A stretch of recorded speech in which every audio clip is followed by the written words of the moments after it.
মাননীয় মুখ্যমন্ত্রী নিজেই বললেন যে রামকৃষ্ণ মিশনই তো বেশি প্রাইজ পেল, তারপরে উনি বললেন পাওয়া উচিত, কেননা শিক্ষাটাকে রামকৃষ্ণ মিশন ধরে রেখেছে। তাদের ডিসিপ্লিন, তাদের পড়াশোনা, তাদের যত্ন নেওয়া, তাই তাদের পাওয়া উচিত। আমরা আমাদের বেলুড় মঠের যে নিয়ম আছে সেই নিয়ম অনুযায়ী আমরা স্কুলটাকে চালানোর চেষ্টা করছি। সরকারের যে সব কথা আমরা শুনি তা নয়, কেন সরকার অনেক কিছুই যা বলেন যেটা হয়তো ছাত্রদের ছুটিটা হয়তো বেশি হয়ে যেতে পারে, আমার যেটা মনে হয়েছে। তো সেদিক থেকে আমরা বললাম না, আমরা ক্লাস করাবো, পড়াশোনা করাবো, ছাত্রদের এগিয়ে নিয়ে যাব।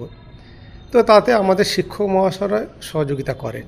আমাদের যে প্রশাসন যে এই সব ছাত্রদের জন্য, এদিক থেকে আমরা ছাত্রদের পড়াশোনা সব দিক থেকে অনুকূল, পড়াশোনা ভালো হচ্ছে বলেই আমাদের ডিসিপ্লিন এবং তার যে ধারাবাহিকতা আমরা বজায় রেখেছি বলেই রামকৃষ্ণ মিশন স্কুলগুলিকে বছরের পর বছর সেরা বিদ্যালয় হিসেবে বেছে নিচ্ছে।